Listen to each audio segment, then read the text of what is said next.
Mais non, je vous l'ai déjà dit, vous n'êtes pas nul en orthographe. Cependant, il est tout à fait possible que vous ne soyez pas un héros des accords, une légende de la conjugaison, un as de l'homophonie ou le maître incontesté du lexique. Et c'est pourquoi, dans cette deuxième vidéo, je vous propose d'identifier vos difficultés pour vous aider à les dépasser. Dans la dernière vidéo, je vous ai expliqué qu'il existait différents profils d'erreurs. Les erreurs sur les accords, sur la conjugaison, sur l'homophonie et sur le lexique. Et on a pu voir en détail comment ça fonctionnait pour les accords. J'espère que vous y voyez déjà un petit peu plus clair. Aujourd'hui, on va s'intéresser à la conjugaison avec un cours en vidéo et, pour les plus courageux, un test en ligne qui vous permettra de savoir si la conjugaison est bel et bien votre point faible. Est-ce que vous saviez qu'un seul et même verbe pouvait compter jusqu'à plus de 200 formes?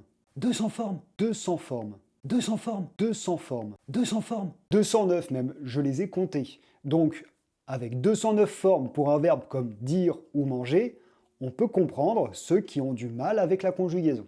En effet, la conjugaison est un système très complexe et je ne vous cache pas que bien conjuguer un verbe, c'est sélectionner la bonne forme parmi plusieurs dizaines, voire plusieurs centaines.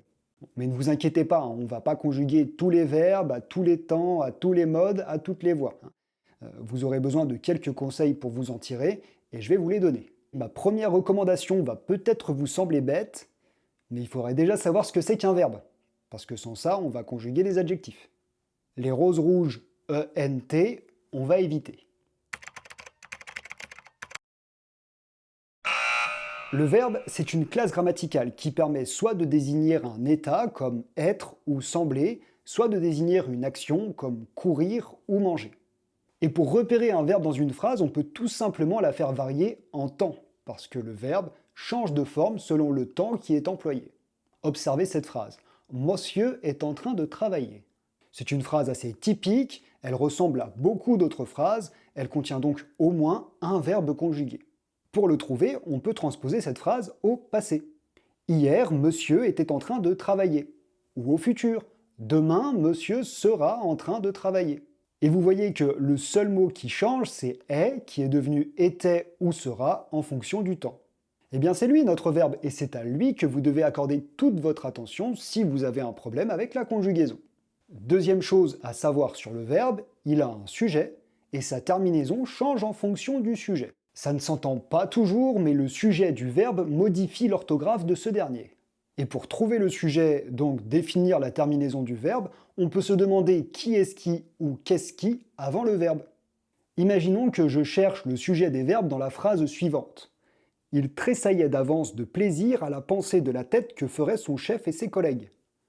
Ok, qui est-ce qui tressaillait? Il. Donc on déduit la terminaison AIT. Et qui est-ce qui ferait? Son chef et ses collègues, troisième personne du pluriel, il avec un S si vous préférez, la terminaison de ferait, c'est A-I-E-N-T.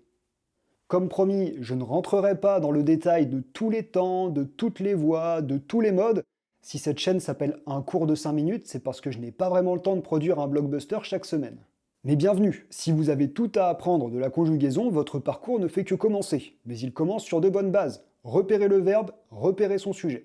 C'est un très bon départ et ça vous permettra de débuter votre parcours sur une base saine. Et maintenant, c'est à vous de jouer. Nous avons vu les bases de la conjugaison. Je vous propose un test pour voir si oui ou non c'est là votre point faible. Pour le découvrir, je vous propose un test très simple. En cliquant sur le lien en bas de cette vidéo, vous ferez face à un texte avec 10 fautes de conjugaison. Votre mission, c'est de les repérer et de les corriger, puis de cliquer sur le bouton valider, trouvez votre score et dites-moi si oui ou non vous avez un souci avec la conjugaison. Disons que si votre score est inférieur à 8 sur 10, vous avez un objectif à atteindre. Voilà, j'ai terminé. N'hésitez pas à me dire dans les commentaires le score que vous avez atteint. Je vous retrouve bientôt pour une troisième vidéo consacrée aux homophones. D'ici là, prenez soin de vous, prenez soin de votre conjugaison et bonne journée.